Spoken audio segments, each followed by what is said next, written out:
próxima hora. Boa noite, pessoal. Uma boa noite de sábado, nesse sabadão, 6h09. Muito obrigado pela presença de todo mundo, pelas curtidas, pelas compartilhadas que a gente teve até agora. Hoje a gente vai conversar um pouquinho sobre o papel da arte, né? A importância da arte. Na quarta-feira passada, agora, dia 12, foi o Dia Nacional das Artes. E na próxima quarta, dia 19 do 8, a gente vai ter o Dia do Artista de Teatro. E tentando trazer um pouco dessa conversa para Indaiatuba e para o nosso bate-papo aqui, eu convidei dois amigos meus, Márcio Guimarães e Renan Antonieto. Então, por favor, pessoal, eu sou Ulisses, mas vocês já sabem. Por favor, Márcio, se apresenta aí. Bom, boa noite. Eu sou Márcio Guimarães, sou diretor e ator do grupo de teatro Fantaso. O grupo já realiza seus trabalhos aqui em Indaiatuba há pelo menos uns 5, 6 anos. Eu comecei a fazer teatro aqui em Indaiatuba mesmo, pela Secretaria da Cultura. Comecei lá em 2005. E aí, desde então, eu não parei mais, né? A gente fez alguns workshops, alguns cursos, voltado para a área do teatro. E eu entrei num grupo mais profissional, assim, depois de uns 2 anos fazendo teatro. Aí fiquei lá durante uns 7 anos, até que eu saí para montar o meu grupo, né? Com atores que nós éramos próximos, a gente se reuniu e nós fundamos o grupo de teatro Fantaso. Temos também um festival que acontece aqui em Indaiatuba, um festival de cenas curtas, que reúne grupos até de fora do estado. Nós já recebemos grupos de Minas, do Rio de Janeiro, do litoral também. E é isso, basicamente.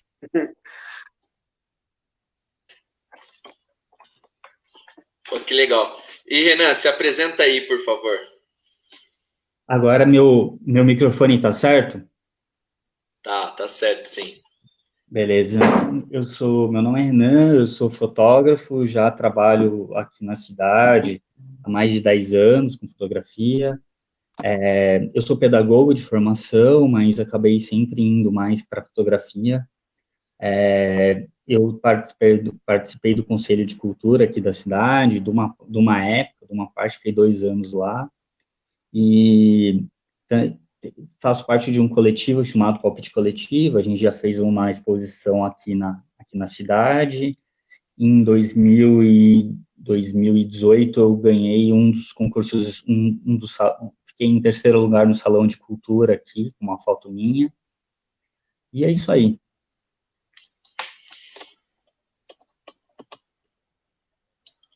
Legal. O Márcio deve ter caído em alguns minutos. Acho que ele vai reconectar. Não, legal, Renan. E, poxa, a gente sabe da importância da cultura, né? E você teve no Conselho de Cultura. Conta um pouquinho pra gente qual que é o papel do Conselho da Cultura, né? E como que ele deveria funcionar, qual que é a importância desse conselho. Conta um pouquinho pra gente, enquanto o Márcio não vem. O conselho, né, aqui em Indaiatuba, ele acabou sendo criado numa demanda do governo federal que uma verba, ela só ia, um fundo, né, o Fundo de Cultura só ia ser entregue, né, assim, dado, enfim, para as cidades em que tivesse Conselho de Cultura. Então, e esse dinheiro dessa verba federal, ela ia viria, né, teoricamente, ia vir a partir do momento em que tivesse um conselho. Isso nos governos petistas, e a partir do momento, então o conselho ele foi feito porque a lei federal exigia isso. A prefeitura tentou fazer uns esquemas e tentou fazer um conselho meio fake, só para para conseguir esse dinheiro, aí teve toda uma problematização, né, e que aí não foi viável, aí a partir desse momento conseguiram fazer o conselho, né.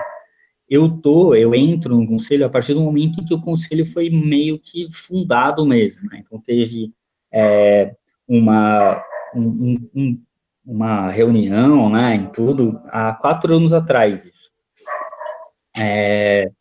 E aí foram feitos as votações, enfim, nesse momento que eu começo a entrar no conselho. Foi quando o conselho foi de fato construído. Já existia uma luta, uma história, dos artistas, né, da cultura aqui da cidade para ter um conselho, por ter um conselho, as outras áreas, né, turismo, e outras áreas, né, juventude eu não sei, mas sei que turismo, saúde e outras áreas sempre teve conselho, mas a cultura nunca teve, né.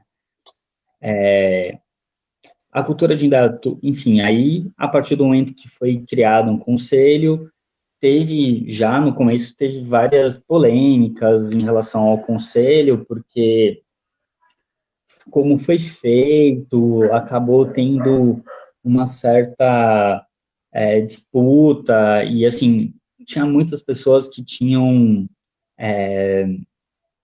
sei lá, um ego, e acabou tendo uma certa questão ali, pessoas com outros problemas que não eram só os problemas relacionados ao conselho. E, enfim, vocês estão me ouvindo? Eu tô sim. Beleza. Tô sim, nosso Marco, público também. beleza, O Márcio está tendo problema em reconectar aqui. tranquilo. Não, mas Enfim, o a partir do conselho, momento, né, ele é super importante, né? O conselho, a ideia do conselho é levar que as decisões da onde seja investido esse dinheiro, né, passe pelas pessoas que fazem parte desse ramo, assim como o Conselho da Cultura, assim como os outros conselhos realmente de habitação. O trabalho do conselho é facilitar e também pegar um pouco desse consenso das pessoas que trabalham com isso, implementar e melhorar, tornar um pouco mais democrático o processo decisório, né? Eu acho que essa é a grande participação. E assim, a gente sabe que em alguns conselhos, isso eu estou falando até tanto indaiatubanos quanto nacionais, né? Eles têm eles acabam sendo cooptados, em alguns casos, pelo governo, né, pelo poder executivo. Isso acontece mesmo, Renan? Como que a gente poderia lutar para isso não acontecer? então, vou dar um passinho para trás e depois eu vou responder a sua pergunta, e eu acho que é para tentar explicar melhor, assim, um funcionamento do conselho, né? Então, assim, o conselho, ele é feito aqui, e acho que em geral ele é feito de metade de pessoas ligadas a funcionários, né, das instituições públicas, né, então, enfim, tinha gente do Promemória, tinha gente de várias instituições, da Secretaria de Finanças, enfim, da própria Secretaria de Cultura, então o conselho era composto meio a meio por sociedade civil e a outra metade por pessoas da própria prefeitura, né. Então, o conselho, ele é composto disso, né. Para mim, e pelo que eu entendo de conselho, a importância do conselho é que ela leva mais, ela tem contato mais a democracia com as pessoas, né. Assim, a demanda, eu acho que todo conselheiro é, de alguma maneira, um representante de uma área. Aqui em Indaiatuba, por exemplo, as áreas eram divididas em artes visuais, artes cênicas, culturas populares e mais, né? E música. Então, o conselho era... Então, eu era representante de artes visuais. Eu me reconhecia e entendo que eu era um representante do que essas pessoas faziam, falavam e fazem, né? Então, eu me colocava ali como também, lógico que com as minhas ideias, com as minhas exposições, tudo, mas meio que representando o que é isso. Então, o conselho tem um pouco dessa função, né? Tipo, de democratizar, de aumentar o contato do próprio poder executivo municipal com a base, né? Com que as pessoas, com a demanda, com que as pessoas precisam, com que os artistas precisam, e o público também, né? Então, eu acho que o conselho tem esse papel, né?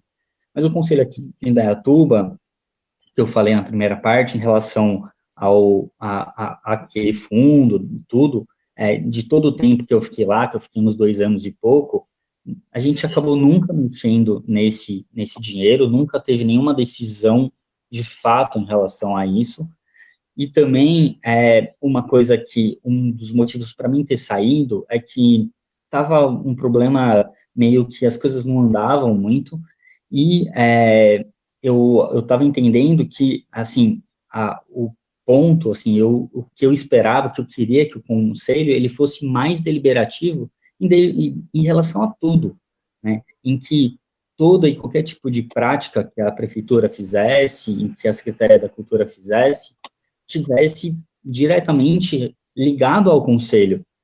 E não acontecia isso. Eu acabava sabendo coisas que estavam acontecendo muito mais por outros meios do que porque de dentro do próprio conselho, entendeu? Isso eu Entendi. acho que foi alguns dos problemas assim que aconteceu. Beleza, ótimo. Márcio, bom te ter de volta aqui. Estranho esse negócio de tecnologia aí. Não é fácil, não. Mas obrigado. Você tá ouvindo? Você conseguiu ouvir o Renan? Ai, agora eu não tô te ouvindo. Putz. Nem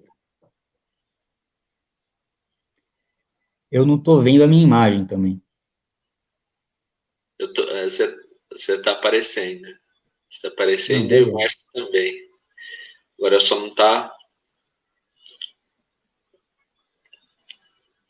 Ainda não estamos te ouvindo, Márcio. Deve ser o fone. Tira o fone. Deve estar a mesma coisa que estava com o meu.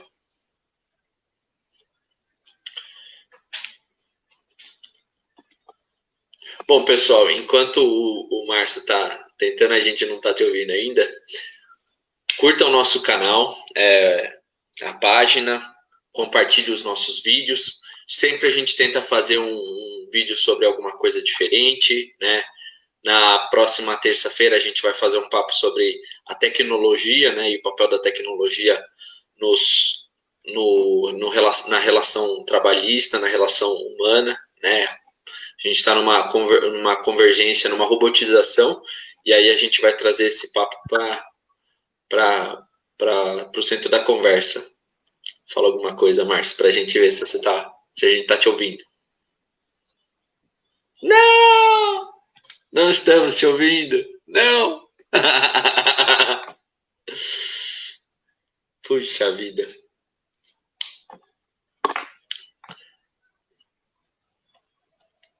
Tá bom, estamos aqui.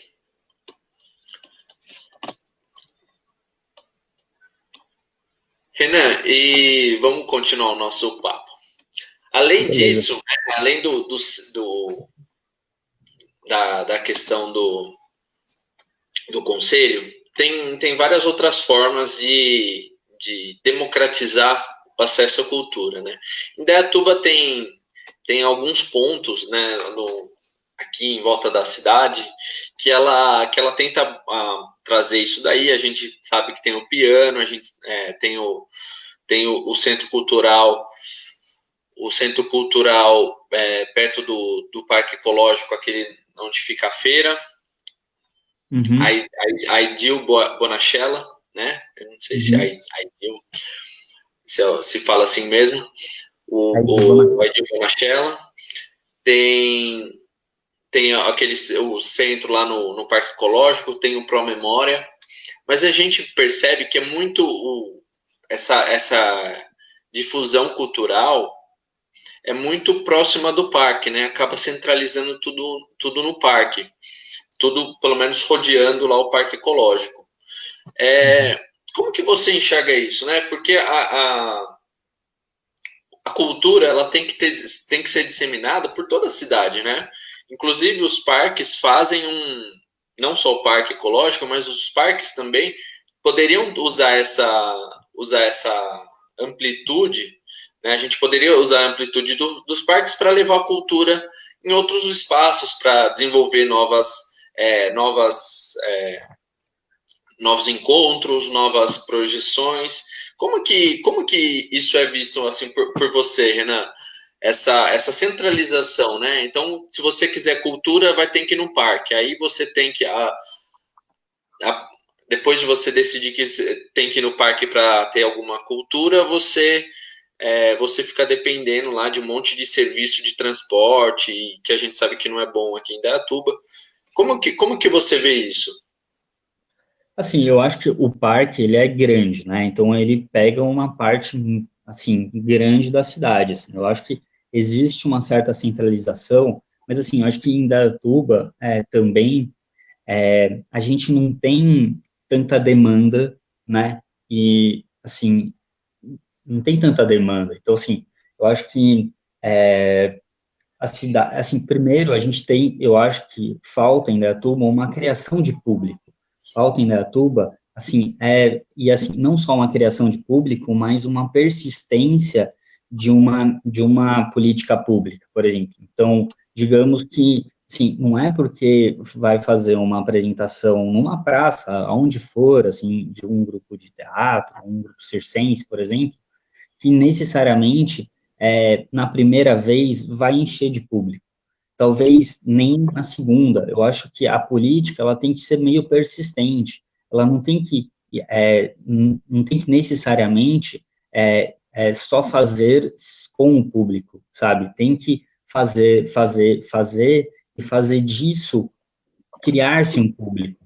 Eu acho que isso é uma falta, assim, que eu sinto, que existe uma falta, uma persistência.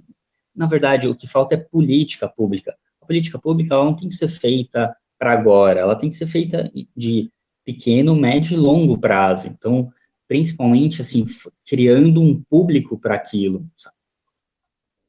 E eu acho que, assim, mas, assim, eu acho que deve-se, e acho que, assim, e ter uma prática, talvez uma maneira de girar, assim, levando a cultura para pontos periféricos, para pontos distantes. Eu acho que a cultura ela pode fazer isso, sabe?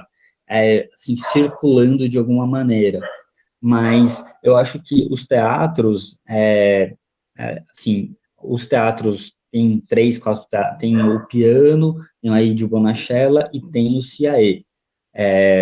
Eu acho que se tiver, assim, em alguns desses lugares, coisas mais robustas e tiver uma certa peças ou arte, enfim, exposições de uma característica um pouco menor, talvez, né, para menos público, em outros lugares, eu acho que acaba dando uma democratiza mais, aumenta o acesso e tudo mais.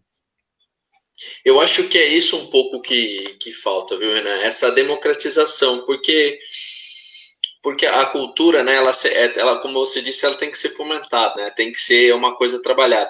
E eu gosto sempre de trazer um pouquinho uma análise do K-pop, né? Porque o K-pop ele foi um produto inventado, né? Para você ter uma ideia, dentro do Ministério da Cultura da Coreia tem uma secretaria do K-pop. Uhum. Engraçado, né? E aí eles investiram lá dentro de alguns anos mais de 1 bilhão, né, de reais, desculpa, de dólares, convertido para dólar. E hoje ele é um mercado de quase 4,7 bilhões, ou seja, quadruplicou o mercado. Além disso, teve um impacto direto na questão dos turistas. 8% dos turistas que visitam a Coreia visitam por causa do K-pop. Então isso mostra um pouquinho, né, como se o setor for fomentado de uma maneira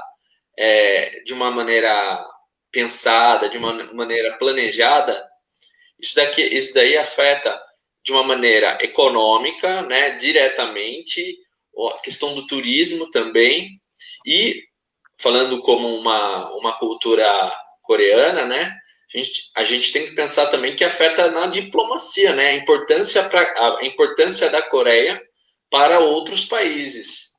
E aí a gente pode também trazer essa mesma análise para o Brasil. Tanto para o Brasil, acho que, na verdade, também para Indaiatuba. Porque Indaiatuba tem uma cultura do esporte medalhista, correto? Me corrija se eu estiver errado, mas tem um pouco já dessa cultura. Então, a gente consegue trabalhar, consegue permear um pouco mais isso daí, né? Márcio, vamos testar seu microfone?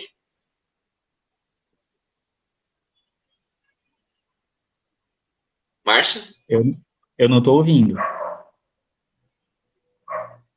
Márcio? Não. Não.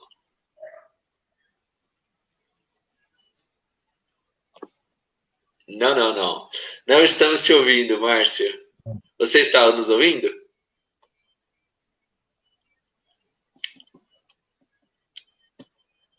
Poxa. Parece que estão conspirando contra a gente. Estão conspirando. Tá ouvindo? Ah, estão conspirando. O joinha primeiro foi pro conspirando. Então, poxa, estranho.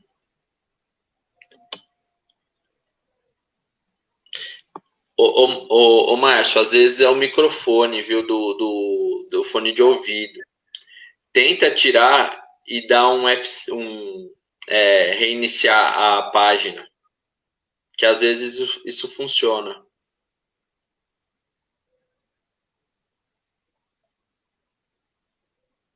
Não, fica sem fone, tira o fone. Lembra que quando eu comecei eu também estava de fone e você não estava me ouvindo?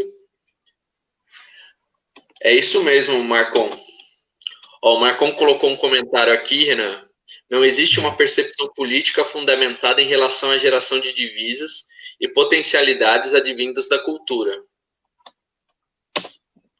Uma das coisas, assim, que eu acho que é importante e que era um pouco de uma das questões que eu falava e que eu acho que toca um pouco bastante nessa questão da Coreia, assim, sabe? Tipo, qual que é o papel do poder público, né? Qual que é o papel do Estado em relação à cultura, né? Então, assim, na Coreia, se a gente pensar um pouquinho mais, assim, tentar expandir um pouco, o K-pop é a grande estrela. Mas se a gente pensar, tem o cinema coreano também, né?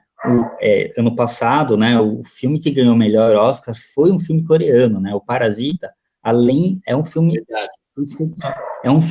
sensacional, excepcional, com uma grande qualidade. Então, assim, essa política, né, esse pensamento da Coreia com dinheiro, mas também pensando a médio e longo prazo, né? Então, assim, e como você falou, eu concordo completamente, está muito relacionado à política, está muito relacionado à política internacional. Assim, se a gente pensar em Japão, por exemplo, o Japão que não é a Coreia, mas enfim, se a gente pensar no Japão, a cultura, os mangás, os animes, por exemplo, fazem parte, assim, tipo, do imaginário do Japão. Então, é importante para a própria cultura japonesa o mangá, né?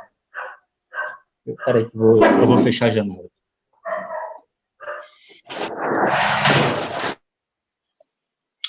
Mas é bem isso mesmo. Ivan, eu concordo com você, viu, relacionado a essa percepção. Porque se você tiver um poder público realmente pensando e potencializando, fomentando, né, a gente conseguiria ter alguma coisa mais profissional, né? E aí aquele negócio, os brasileiros conseguem tirar muito leite de pedra, né? Dentro do esporte, a gente consegue tirar leite de pedra da cultura, a gente consegue tirar leite de pedra da educação, porque realmente Desculpa, Renan. Então, se a gente pensar, por exemplo, diferente um pouco da Coreia, né, o Brasil sempre foi, né, uma potência na cultura, né? Assim, é difícil alguém imaginar o Brasil assim, sem pensar na música brasileira, sem pensar na arte brasileira, sem pensar nos instrumentos brasileiros, sem pensar em cantores, enfim. Então, assim, a música brasileira, né, principalmente, mas o teatro brasileiro também é incrível, o cinema brasileiro, né, ele influenciou muitas pessoas. Então, assim, tem muita potência, assim, no Brasil, toda essa parte cultural, né, os criadores, eles têm muita potência, e, enfim, então, assim, relacionado um pouco à prefeitura de Indaiatuba, uma das coisas em que eu bati um pouco na tecla, que eu via e vejo como um problema, e uma coisa para a gente construir, né, é que, por exemplo, um cantor, um músico, um artista, qualquer que for, para ele se apresentar um grupo de teatro, para ele apresentar, para ele se apresentar, a secretaria, ela deve, né, financiar isso, ela deve pagar isso, porque pagar o trabalho da pessoa. Por mais que seja um cantor, sei lá, um idoso, aposentado, mas, assim, pagar aquilo, reconhecer aquilo como trabalho, reconhecer aquela pessoa como uma pessoa que está dedicando ou dedicou o seu trabalho, o seu esforço, o seu pensamento para isso. Então, isso é uma das coisas. Teve uma coisa que, infelizmente, mudou isso, enfim, mas é uma coisa que a gente questionou muito, né, e não só eu, mas muitas pessoas questionaram, é que teve uma Páscoa aqui na cidade em que eles fizeram, a Secretaria da Cultura convidou alguns artistas da cidade para eles pintarem uns ovos de Páscoa e expor esses ovos na cidade. Os artistas fizeram isso voluntariamente. Cara, mas assim, se você divulga o trabalho deles, isso, sim, é não reconhecer o trabalho daqueles trabalhadores como trabalho, tá? Eu acho que, assim, uma coisa é a prefeitura, assim, como pensamento, como projeto, não pensar naquilo como um, um criador de potência, sabe? Isso, para mim, eu acho que isso, ele, assim, é meio marcante como isso, assim, constrói essa não importância com o trabalho das pessoas. Ô, Marco, acho que agora a gente está te ouvindo.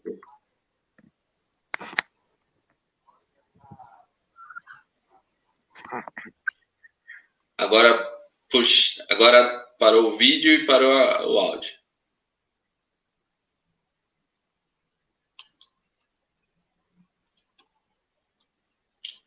Caramba. Será que ele estava me ouvindo? Será que aquele relatório, o relatório dos Antifas, chegou aqui em Indaiatuba? Ou é o relatório dos Antifas ou é o George Soros. Eita, nós. Caramba, meu.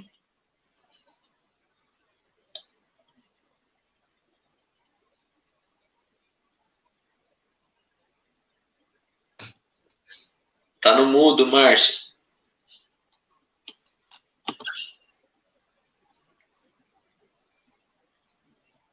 Tá no mudo.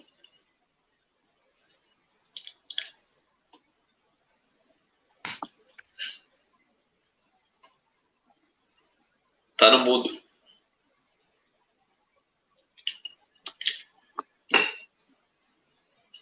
Você sabe que eu prefiro fazer no notebook por causa disso. Assim, no celular, as teclas, ainda mais com meus dedos, os meus dedos desproporcionais aqui, ele fica. Eu sempre clico em coisa que não é para ter clicado. Eu tô até tentando nem mexer muito aqui, porque se eu mexer, eu acho que vai dar merda. Toda vez que eu tentei mexer, deu alguma coisa errada. Então, eu tô evitando a fadiga. Mas eu não tô vendo nem a minha imagem, nem a imagem de vocês. Meu, isso é muito estranho. Isso é muito estranho. Ai, ai. Bom, legal. Então a gente falou um pouquinho do K-pop, né? E você sabe um estudo que foi feito, Renan, pela Fundação Getúlio Vargas, né? Porque, assim, é muito, como você falou, né? Às vezes até parte da própria prefeitura não reconhecer os artistas. E um dos grandes pontos que eles mencionam, né? Que eles colocam, além de colocar artistas como vagabundos, né? Como a gente já ouviu até nosso ilustríssimo presidente falar, é, o que se fala é que artista se artista não dá dinheiro, além disso, né? Mas que também não gera uma renda. E aí a Fundação Getúlio Vargas fez um estudo onde que ela constatou, né, em 2018, esse estudo, que a cada R$ 1 captado pela lei Rouanet, foi gerado em torno de 1,59 reais, né? Ou seja, 59 centavos para cada real investido em imposto. Ou seja, se o governo permitisse que essa lei, que o imposto, um percentual maior do imposto de renda fosse dedicado para a lei Rouanet, a gente garantiria também uma maior renda, né, em questão de tributo, em questão de tributação. E, e é muito claro, assim, para mim, que é uma deficiência e aí é uma deficiência de percepção, né? Porque é um pouco numa percepção geral da população que coloca o artista como não gerador de riqueza. E eu acho que é um pouco até por essa ideia que a gente tem, meio do empresário, né? Do empresário, do trabalho formal, que tudo que a gente não entende diretamente ou não está ligado àquelas questões bases de meritocracia, né, que não consegue ser preenchido diretamente com isso, a gente acaba perdendo um pouco dessa relação, o que é um erro, né? É um erro. Então, assim, o que você acha não sei se você manja um pouquinho da Lei Rouanet? Cara, a Lei Rouanet, assim, eu nunca coloquei nenhum projeto, mas fiz alguns cursos, né, sobre Lei Rouanet. É uma política de incentivo, né, então, assim, na verdade, isso, assim, a empresa, em geral, ela não paga, ela só deixa de pagar o governo, né, o Estado, para pagar o artista. Então, se eu não me engano, é uma taxa de até 6% de, E de, de eu acho que é IPI, não, 6% do imposto de renda para a empresa e 4%.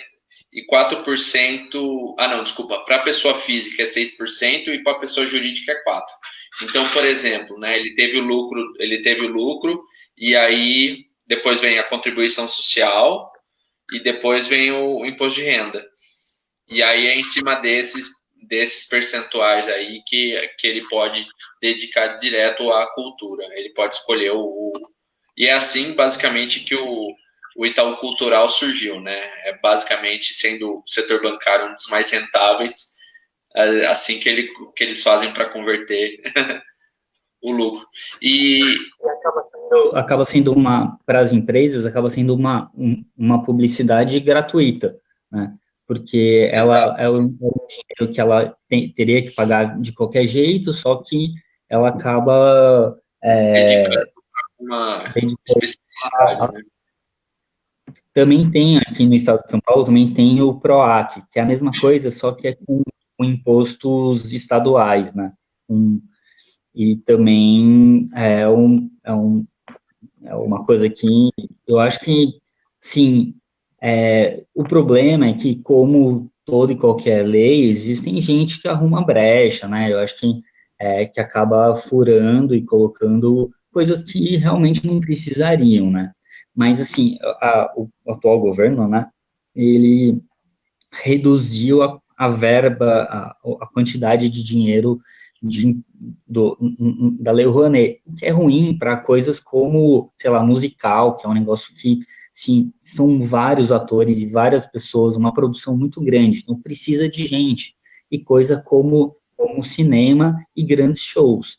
Eu acho que tem que a lei ela tem que sempre ser aperfeiçoada e melhorada, mas, e como já foi, né, do que quando foi feito lá no governo FHC para o que era, já mudou muito, e em alguns aspectos aperfeiçoados, em alguns aspectos, assim, mais atualizados, né, mas eu acho que deve ser uma política mais efetiva, né, mais que a gente tem que, assim, é aquilo, é criar-se uma cultura de fazer projeto, porque, assim, desenvolver projeto é um negócio absolutamente complexo, e, pelo menos das pessoas que eu conheço, tudo assim, você precisa quase de um acompanhamento de um contador, porque é tanta coisa pequena em relação à nota e tudo, que tá certo, tem que ser burocrático nesse sentido, assim, sabe? Tipo, porque, querendo ou não, é um dinheiro público, né? Então, eu acho que, assim, respeito a esse dinheiro, reconhecimento a esse dinheiro, tá certo. Mas é complexo, né? É um negócio que tem uma complexidade que até quase emperra um pouco. Ô Márcio, você tá ouvindo? Eu estou ouvindo, vocês estão ouvindo? Ele tá falando! Uhul! Eu tenho um Márcio, computador, a gente. tablet, celular, agora deu certo. Eu peguei um outro celular agora. Cancela Caraca! tudo, vamos começar de novo. Ô Márcio, a gente Agora está vai. falando um pouquinho sobre a Lei Rouanet. Você já teve que trabalhar com ela? Como que você lida? Você acha burocrática também, assim como o Renan comentou, que precisa até de um acompanhamento de um contador para ter certeza que você não comete nenhum erro?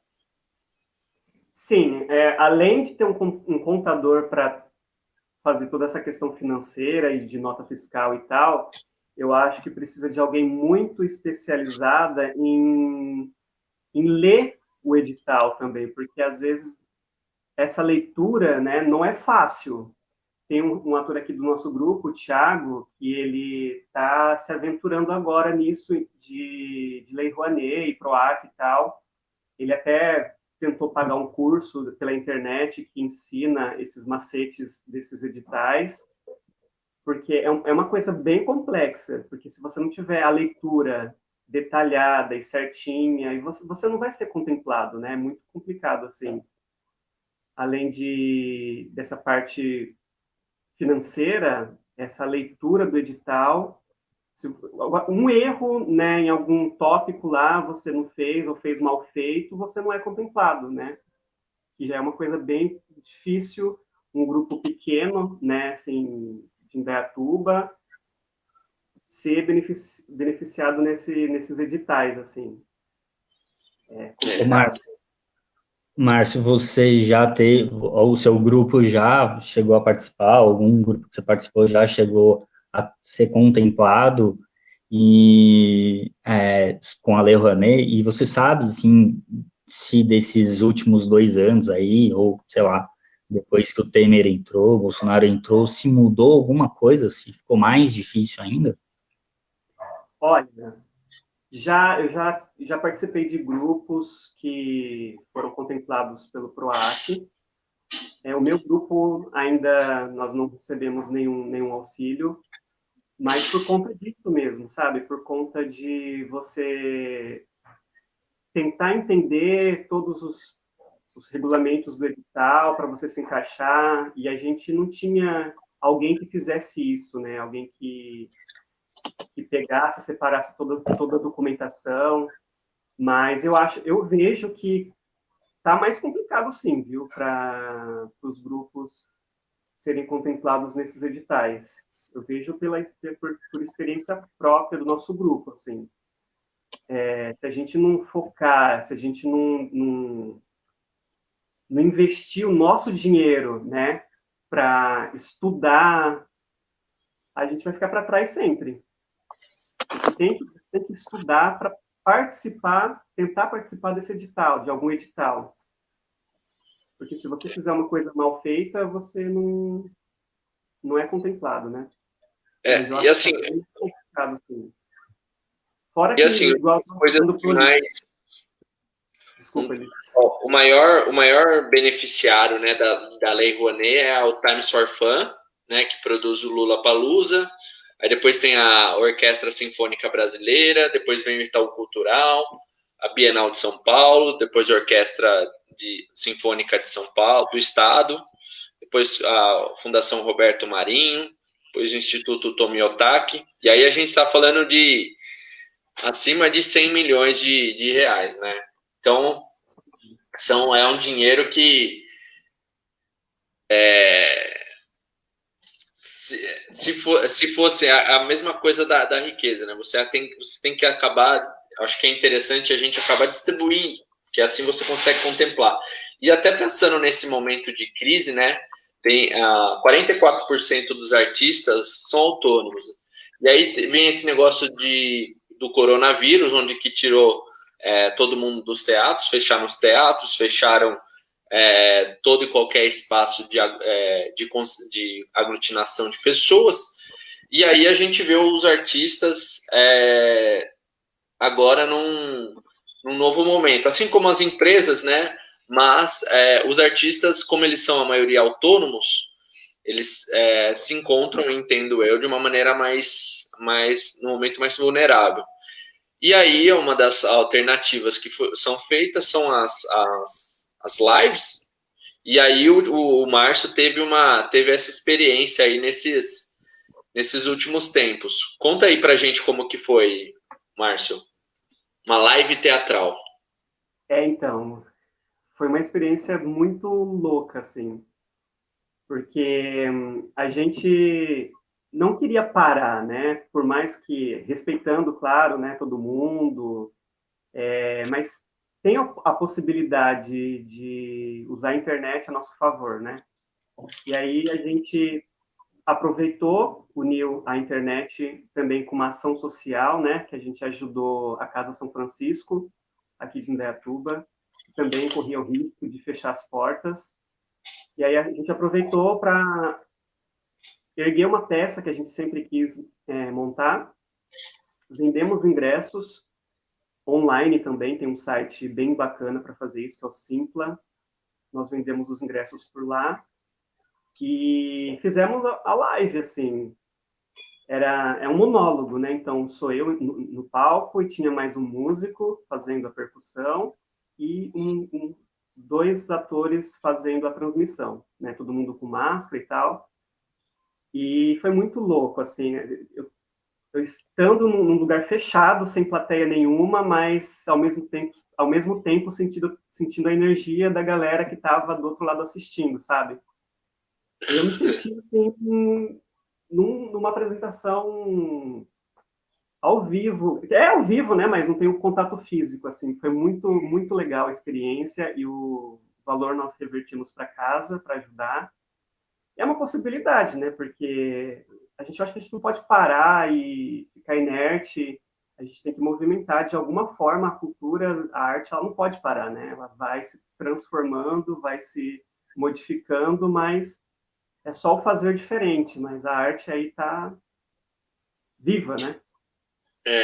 E aí eu acho que deve ser diferente não ter a expressão das pessoas, né? Como para você dar uma olhada na cara delas, para ver a expressão que elas estão fazendo, se é de um sorriso, se é uma cara fechada, se é. Apesar que às vezes isso pode ser até bom, né? Você vê algumas caras fechadas, tem gente que. Que está gostando, né? É. Ô Renan, pode. O feedback que nós tivemos da galera que assistiu, nós tivemos, sei lá, umas 30 pessoas mais ou menos assistindo ao vivo, né? E depois eles deram feedback e foi positivo, assim. A transmissão ocorreu tudo bem, não teve nenhum problema, porque tem isso também, né? A gente acabou de presenciar aqui na live, né, que pode acontecer de cair ou de passar um carro do caminhão do gás ou do ovo vendendo as coisas e atrapalhar a live, né? Mas deu tudo certo, assim. Você sabe que nesse mundo de lives aí que eu tô fazendo, já aconteceu bastante coisa. Já aconteceu Imagina. bastante coisa. E agora, conta um pouquinho, aí eu queria uma conversa com vocês dois, no sentido das oficinas permanentes, né? Tá naquele Plano Nacional da Cultura a questão da fomentação da diversidade artística e da cultura brasileira, né? E aí a gente, aqui em Datuba, tem algumas oficinas que são permanentes. Qual que é a importância desse trabalho, né? E se ela precisaria de uma fomentação ainda maior com relação a isso? Se tem alguma parte dessas áreas culturais que vocês entendem que tem alguma deficiência ou que é muito boa? Porque assim, eu acho que seria interessante, seria muito interessante se a gente conseguisse transformar Indaiatuba num polo cultural, né? E e eu sei que eu estou fazendo muitas perguntas juntas, mas eu sou assim. O que seria necessário para transformar nesse polo cultural? Então, sobre as oficinas permanentes e sobre o polo de cultural, produção cultural, desculpa. Pode começar, Renan. Assim, eu não sei hoje como é que estão as oficinas, se, assim, mesmo antes da pandemia, assim, ultimamente, não sei como é que tá, em que pé que tá. Eu lembro que teve uma época em que eu participei e que eu achava muito interessante, até, tinha até um acompanhamento bacana em relação às oficinas e tinha um acompanhamento interessante em relação aos artistas desenvolvendo uns projetos, então tinha algumas parcerias, né, algumas pessoas da própria prefeitura que estavam acompanhando o desenvolvimento do projeto dos artistas. Eu achei isso bacana, mas isso tinha parado já há um tempo atrás, mas eu acho esse um tipo de política interessante. Eu acho que oficinas é uma coisa que deve se fazer mais. Eu acho que a oficina também é um dos grandes passos daquilo que eu estava falando antes, né? Que é a formação de público, né? Então, eu acho que a oficina também é uma é a semente, né? É o núcleo ali de uma formação de público. E, e também acho que tantas oficinas, como a gente estava falando, e você sugeriu também, eu acho que as oficinas elas devem ser um pouco descentralizadas também, né? Então, assim, ter oficinas mais em bairros mais afastados, ter oficinas mais ligadas com as próprias escolas, ter uma oficina enfim, que chegou um momento em que, pelo menos que eu via, que eu participei, que um dos problemas das oficinas é que não tinha pessoas inscritas, envolvidas ali. Então, eu acho que isso também é um problema, mas eu acho que esse não tem que ser o problema, porque se for menos pessoas, também é importante porque acaba tendo mais qualidade para essas pessoas que estão, mas deve ser repensado, né? Eu acho que as oficinas, elas têm que ser desde o mais geral até algumas coisas bem específicas, né, para conseguir aprofundar mais.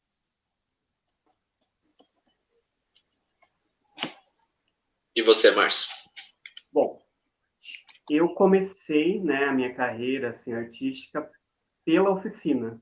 Né? Eu comecei lá em 2005, fazendo teatro na Secretaria da Cultura. Meu professor foi o Gerê Canova.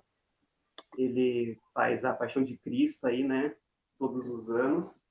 E assim, foi um divisor de águas na minha vida, essa oficina.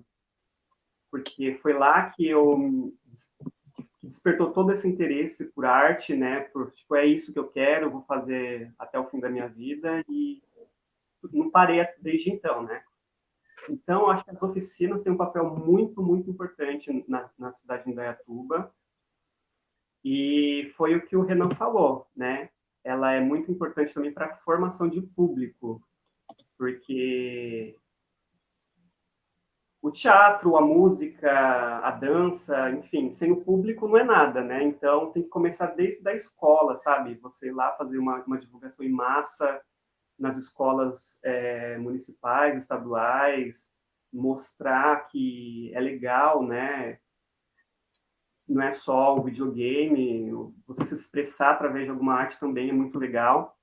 E fazer esse trabalho de formiguinha dentro das escolas. Eu acho que a gente precisa formar público, seja para participar das oficinas ou prestigiar alguma coisa, né? E o que eu sinto que falta nas oficinas é um trabalho continuado, porque, assim, eu fiz um ano de oficina, nós apresentamos uma peça, e aí, na sequência, eu continuei fazendo, né, e eu vi que era a mesma coisa. Tipo, eu queria aprender mais coisas, né, eu queria progredir, aí tanto que eu saí para fazer outras coisas. Mas eu entendo também que é uma questão também de reciclar público, né? Porque às vezes uma galera começa num ano, já no outro não quer mais, aí ele perde, aí tem que começar de novo, né? Não sei que estratégia montar, se de repente montar duas turmas, uma para iniciante e outra para formação, que já está, né, aí há um tempo, mas eu acho que as oficinas deveriam ter uma continuidade, né?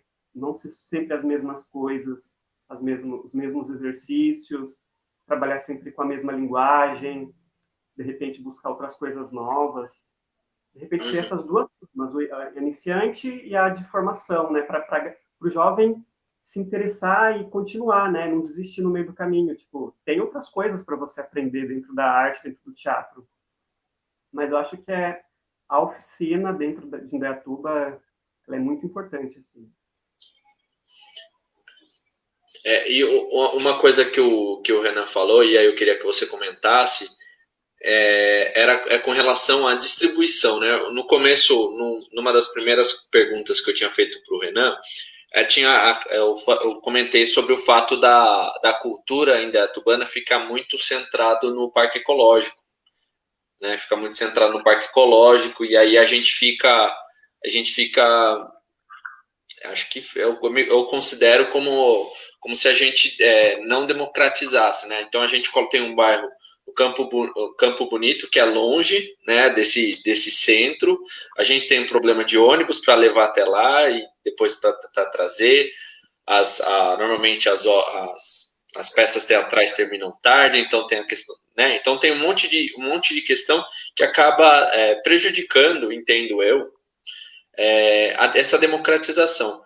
E aí, por que não levar toda essa cultura, essa e, na verdade, outras, para os parques, né? Que eu entendo que poderiam funcionar como esses polos receptores culturais, né? Como que você enxerga isso? E até pensando nessa questão da cultura e oficina nesses espaços descentralizados.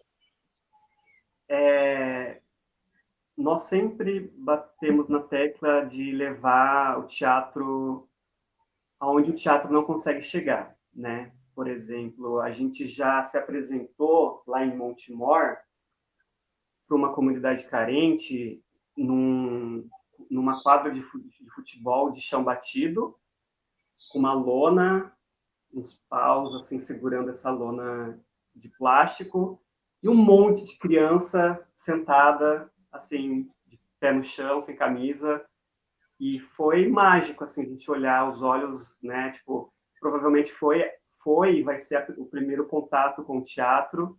E para a gente, nossa, foi maravilhoso. Então, nosso grupo, a gente tenta levar o teatro nesses bairros, né?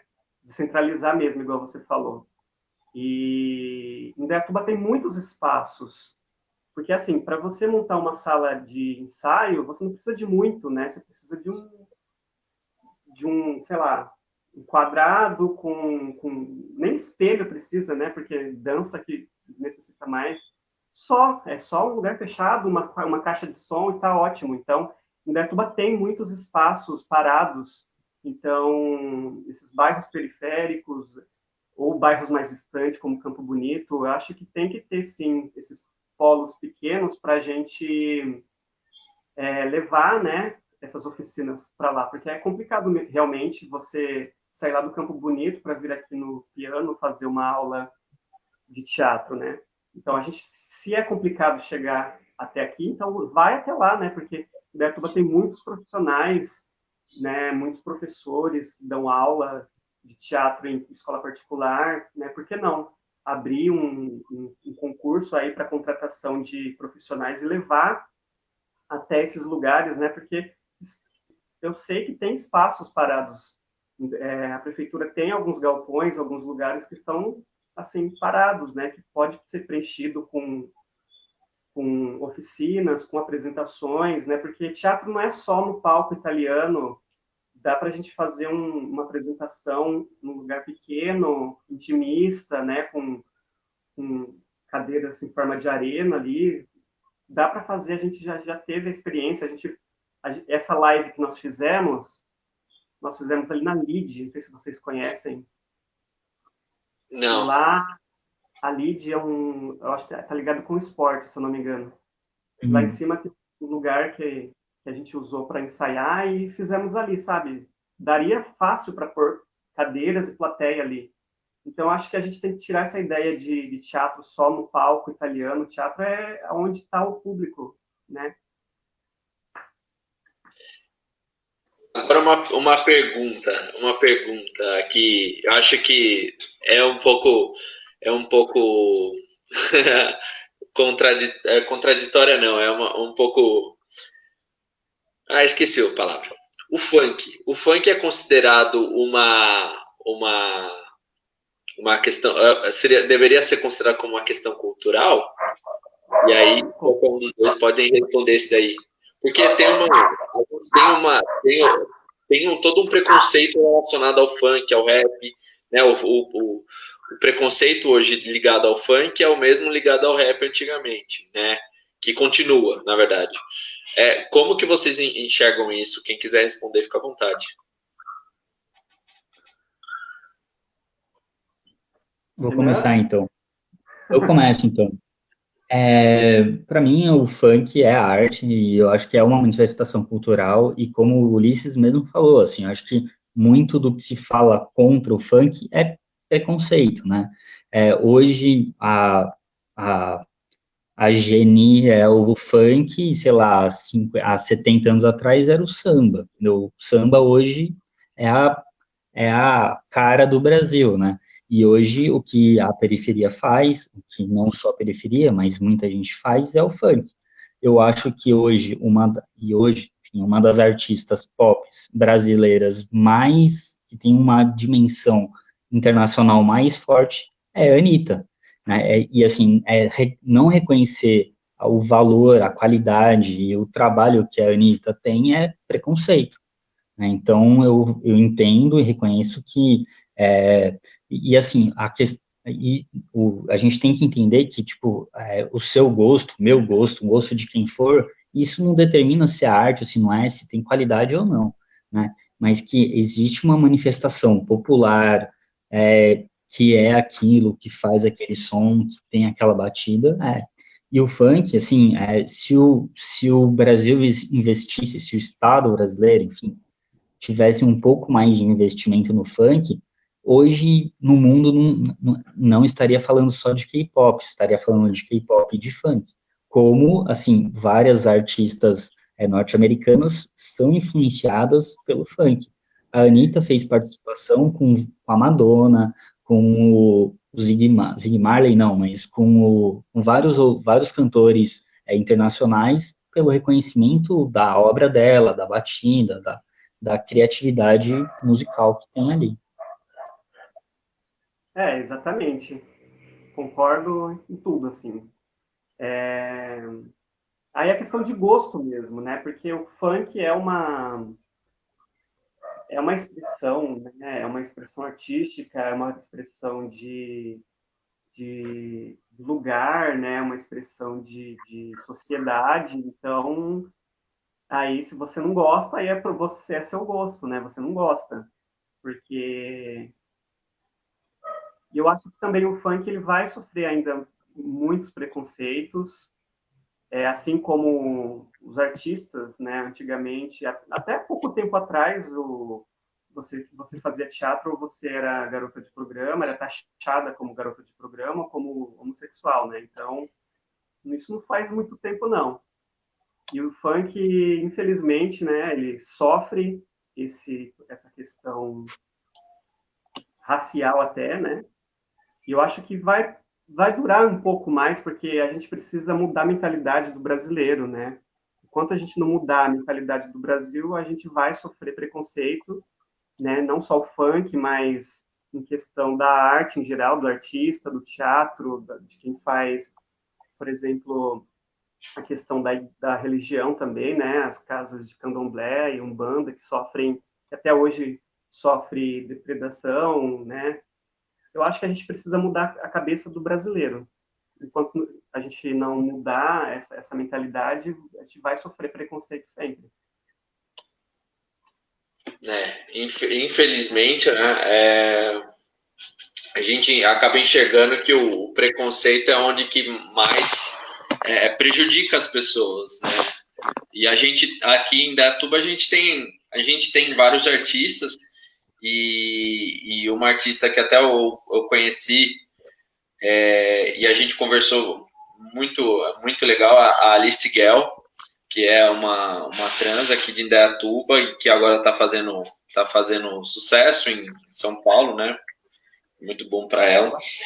E também ela sempre falou muito com relação a esse preconceito que ela vivia, né, dentro da música, dentro daqui de Indaiatuba, e como que ela acabava processando tudo aquilo, né? E aí ela foi para São Paulo, além do fato da carreira musical dela, mas também um pouco pela questão do preconceito. Bom, legal, pessoal. Eu vou fazer mais uma pergunta, mas quem estiver assistindo a conversa aqui com a gente, deixa algum comentário, faz alguma pergunta que vocês tenham para o Renan Antonieto, que é fotógrafo, que inclusive não falou da fotografia, e aí foi uma falha minha, e também para o Márcio, que é ator, diretor, e também pode contar aqui um pouquinho mais do trabalho dele. Coloquem suas perguntas aí, que depois dessa última rodada de perguntas, a gente vai para as perguntas mesmos, e aí a gente encerra. Ô, Renan, conta um pouquinho da fotografia. Como que é o cenário municipal aqui da fotografia? Você trabalha exclusivamente com isso, né, como fotógrafo, e conta um pouquinho para a gente como que está esse cenário aqui em Indaiatuba. Cara, assim, depois com a pandemia e tudo, a fotografia, assim, de evento acabou, né? Eu acho que e é o que de alguma maneira mais dá emprego, mais as pessoas conseguem trabalhar, mais, né, com evento, fazendo casamento, formatura, aniversário e tudo mais. Publicidade, a fotografia ela está de uma maneira geral, ela está numa crise, assim, né? Porque já não é de hoje, isso já tem algum tempo, porque eu acho que até a fotografia sempre esteve em crise, se pensar bem, mas faz parte um pouco da inerência da fotografia, da imagem, né? Enfim, em Indaiatuba, assim, fotografia de vou falar um pouco, trabalhei um pouco em alguns jornais aqui da cidade, e acabou, não existe mais fotógrafo de jornal, né? Existem algumas pessoas que são mais freela, ou que trabalham em outros lugares e que acabam fazendo imagens também. Então, os jornais hoje, mas isso não é uma coisa especificamente de Indaiatuba, eu acho que o fotojornalismo acabou e está muito fraco, está muito coisa de uma maneira geral no Brasil e no mundo. A publicidade, ela acaba tendo as próprias agências acabam fazendo foto, as próprias empresas têm imagens, trabalha-se muito com banco de imagem, então desenvolver um banco de imagem é um caminho, né? Ter o seu banco, trabalhar com algum banco de imagem, fornecer imagem para bancos de imagem é uma coisa. E eu estou querendo me reinventar, esse Instagram que vocês, que está aqui com o meu, é uma tentativa, é um caminho que eu estou tentando percorrer para pensar e fazendo imagem mais para decoração, fazendo imagem para um aspecto mais de colocar nas paredes, de decorar, de trabalhar com, com decorador e tudo. Então, é um pouco esse caminho que eu estou tentando percorrer, e já estou há algum tempinho aí andando por isso. Eu acho que é um caminho que tem um potencial, mas também tem muita gente fazendo, assim, é uma coisa, assim, tem muita gente fazendo, né, mas eu acho que ainda tem um potencial para pensar, acho que antigamente se colocavam muito mais pinturas e menos fotografia, acho que a fotografia está começando a ocupar um pouco desse espaço que sempre foi da pintura, de estar nas paredes, estar mais presente como um objeto de decoração, de arte, de na sua casa. Então, acho que pelos alguns dos fotógrafos que eu conheço, agora na pandemia estão com uma crise complicada, né? Mas mesmo antes, assim, as coisas já não estavam indo, porque, assim, tem muita gente, isso não é um problema ter muita gente, então, acontece mesmo, muita gente fotografando, e, e também muita gente acaba não contratando um fotógrafo, porque tem vários outros custos e acaba, não, e assim, e o celular também é uma coisa que existe uma facilidade de fotos, e a qualidade da imagem do celular e dos celulares está cada vez melhor, está cada vez mais fácil fazer boas fotos com o celular. Então, isso acaba tirando um pouco do espaço, mas isso não é nostálgico, sabe? Eu acho que é um processo que acontece, e não tem muito como lutar contra. Assim. É tentar se diferenciar e tentar caminhar por outros lados. Assim. Legal. E Márcio, você falou que é um produtor de curta-metragem, é isso? Também. Na verdade, o Grupo Fantaso começou como uma produtora de audiovisual, né? Nós fizemos algumas coisas, só que aí a vida nos levou para os palcos. Mas ainda nós fazemos algumas coisas, temos alguns projetos para gravar, nós está esperando tudo isso passar. Recentemente, acho que foi ano passado, teve um festival aqui em Indaiatuba, que é o Mocim, de uns amigos nossos, né, que é um festival de curtas. Nós participamos do festival, fomos selecionados e teve exibição lá no Jaraguá e tal. E aí nós pretendemos voltar a gravar algumas coisas, só estamos esperando, né, as coisas voltarem ao seu normal. E qual que é o papel desses festivais na fomentação de novos projetos, novas equipes, novos polos de formação? Qual que é a importância? Nossa, é extrema, assim, porque eu vejo pelo lado do teatro, né, falando de teatro, esses festivais são muito importantes porque agrega no intercâmbio de artistas, né? Você conhece grupos, conhece pessoas, você troca experiência, conhece linguagens, né? E dentro desse cenário de festival, nós já participamos de alguns, fomos para fora de Indaiatuba, fomos para Santos, nossa, tanta cidade. E ganhamos alguns prêmios também, né? Nós somos muito felizes por isso, ganhamos ao todo 17 prêmios com algumas cenas que nós temos aqui. Fomos indicados a várias categorias também. E é importante porque dá esse empurrão de você sempre fazer melhor, né? Tá, você ganhou aí os prêmios, mas e agora? Você vai ficar inerte ou você precisa se reinventar sempre, né?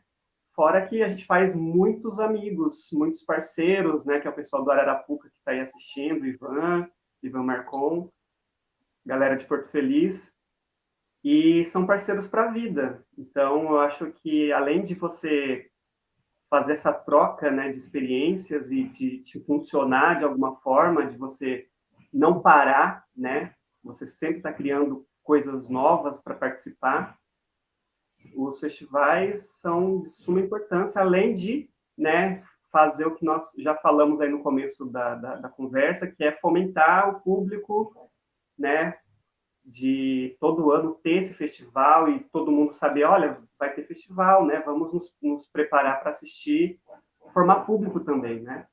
Então, eu amo participar de festival, e nosso grupo, nós produzimos um festival aqui em Indaiatuba, já aproveitando a abertura para falar, hoje nós soltamos o edital do nosso festival, que é o Catarse, Festival de Cenas Curtas, que a gente vai fazer esse ano versão online. Então, galera, Ivan, Marcon, estamos esperando a inscrição. Então, a gente vai soltar, acho que às 8 horas, mais ou menos, a gente solta o edital do nosso festival aí, quem quiser se inscrever e participar, com peças, com cenas, né, cenas curtas, ou curta de audiovisual, também pode se inscrever. E é isso, né? Eu acho que festival é muito, muito importante para uma cidade. E eu acho que a prefeitura deveria olhar mais, né, para esses festivais independentes, porque nós fizemos, já é o terceiro ano que nós fazemos, né? E nós não tivemos ainda apoio nenhum da prefeitura, nem com espaço, para você ter noção. Então, as 2 edições que nós fizemos foi do nosso bolso, do nosso sangue, do nosso suor, mas estamos aí. E com tanto espaço, né? E com tanto espaço. Exatamente. Com tanto espaço e a gente tendo que... O primeiro festival, nós tentamos aqui em Indaiatuba, né? Falamos, olha, vocês não precisam pagar nada, vocês só precisam ceder o espaço, né? O teatro com a iluminação, o som, só isso, o resto a gente faz. E mesmo assim nós não tivemos retorno, levamos lá para Montemor, que o secretário de Cultura falou, olha, aqui está a chave, está na sua mão, faz aí. E aí nós dormimos lá, foi muito legal, assim. E aí, no ano passado, tentamos de novo, mesma coisa, não conseguimos, tivemos que ir até nossos amigos do Grupo Estrada, né, da Paloma, que abriram as portas para a gente, e fizemos lá. Não tivemos retorno nenhum da prefeitura, infelizmente. Essa é a fomentação, né? Essa é a fomentação que eles dão. Gente, olha... Desculpa, pode falar, Renan. Pensando um pouco nos festivais, um pouco para fotografia, para imagem, né, para artes mais visuais, a secretaria tem um negócio que é interessante, assim, e é uma prática que eu acho que é interessante, que dá para ser melhorado ainda, assim, cada vez, pelo menos dos que eu estou vendo, está melhorando um pouco, esse pelo menos se manteve, eu acho que isso é importante, mas assim, enfim, tem um salão de cultura, um salão de artes aqui na cidade, são 5 categorias, o que eu acho que essas categorias poderiam ser melhor pensadas, mas como política, eu acho que é um negócio interessante, eu acabo pensando, tentando produzir, pensando em alguma coisa para esse salão, eu ganhei um aí, há uns anos atrás, e os últimos ganhadores, alguns das pessoas que ganham, são uns trabalhos que realmente têm qualidade, as pessoas que, não o meu não tem tanto, mas essas pessoas que ganharam, eu acho que tem muita qualidade, teve uma potência dentro dos trabalhos, achei bacana, foram boas premiações, tirando um ou outro que dá para ser discutido, mas eu acho que como política é interessante, assim, fomentar cada vez mais salões e tudo. Está aberto, né, Renan, a inscrição?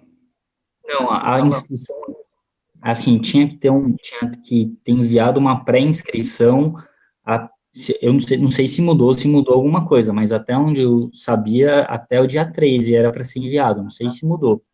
A pré-inscrição mudou? Não, eu vi alguma coisa na internet também sobre o salão. Então a pré-inscrição era para ser enviado, que a pré-inscrição não era só o seu registro, não precisava de ter mandado a obra em si, era só falar que você queria participar. Enfim, então eu acho que é uma experiência legal. E eu acho que, como você está falando, eu também acho que essa experiência de você conhecer, conversar, estar com outras pessoas que também estão ali, é interessante. Assim. Eu lembro que, por exemplo, a Kimberly, que é uma fotógrafa da cidade, ela está envolvida nas artes em geral, ela é uma que eu sempre encontro no salão, assim, ela no salão de arte, e ela sempre tem conversas, sempre tem uma coisa que é assim, a gente sempre pensa, a gente tem que combinar de fazer uma coisa, mas nunca faz, né? Mas ela, enfim, muitas pessoas que eu acho que a gente acaba conhecendo no salão, nesses espaços, assim, que deve ter mais, né? A troca de conhecimento e a troca de experiência sempre é o que mais une as pessoas, né? Eu acho que isso, até por isso que como o Ivan Marcon coloca aqui, Fantasy e Arapuca são um grupo irmãos, através do trabalho, que participaram juntos, que desenvolveram coletivamente, né? Dentro dos festivais e tal. É importante isso. Acho que isso reforça ainda mais a ideia de conselhos, né? Então, conselhos como uma forma de fortalecer a estrutura básica. Pessoal, de antemão já agradeço todo mundo. Espaço aberto, se vocês quiserem, como Márcio, conta um pouquinho mais do que vai acontecer, se você tiver mais algum detalhe que você queira passar aqui na nossa conversa. Renan, microfone aberto, fiquem à vontade aí e a gente já encerra. Bom, quero agradecer o convite.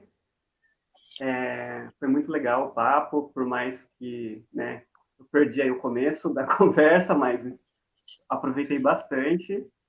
E, igual eu falei, nós vamos soltar o edital ainda hoje. E quem quiser se inscrever, a inscrição fica até outubro. E é bem fácil, bem simples, né? É um formulário no Google, você preenche lá, manda foto. E um detalhe que eu esqueci de falar é que a galera que já participou das outras edições, né, Ararapuca, que já participou do primeiro e do segundo Catarse, pode participar de novo, porque como é uma edição atípica, né, virtual, e a gente quer levar toda a galera que fez a história do festival com as cenas para essa edição, como se fosse uma confraternização mesmo. Então, os grupos que já participaram com cenas, né, pessoal de Santos, Fátima, Ararapuca, podem mandar de novo as cenas, que a gente vai fazer uma coisa bem especial esse ano. E edital já está rolando. E é isso, eu só queria agradecer mesmo Ulisses, Renan, e estamos aí à disposição também. Como que faz para achar aqui para a pessoa se inscrever, Márcio? No Instagram, que a gente está disponibilizando aqui, tem mais instrução do grupo Teatro? Isso, no grupo de Teatro Fantaso, no Instagram tem. Eu vou pôr também no Facebook, né, @grupo de Teatro Fantaso. E tem o site também, do Catarse, quem quiser dar uma pesquisada lá tem o edital. E tem o Instagram do Catarse também. Festival Catarse, Catarse Festival de Cenas Curtas. Só pesquisar aí nas redes sociais e o link vai estar bem fácil aí para fazer a inscrição. Legal, eu também está disponibilizado aqui na tela, pessoal, @grupo de Teatro Fantaso, e também o do Renan, que é o @Reloan. E aí, Renan, últimas palavras.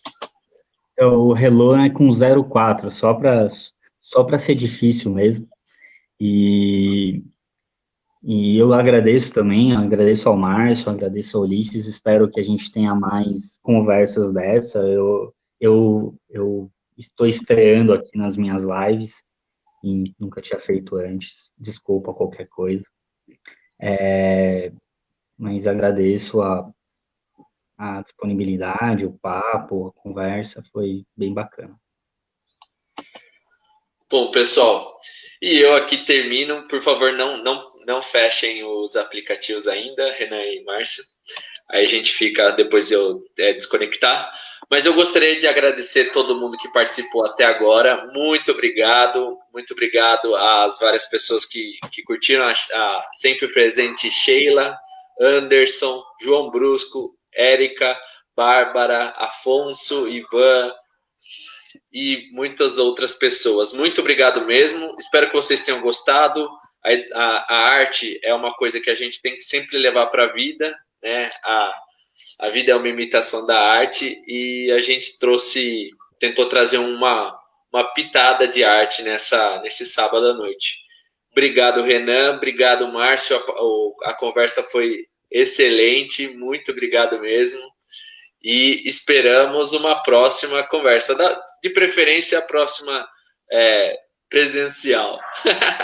Ou se não, vamos fazer mais uma conversa online e a gente pega algum outro detalhe que, pelo tamanho da arte, pela pluralidade da arte, a gente não conseguiu abranger.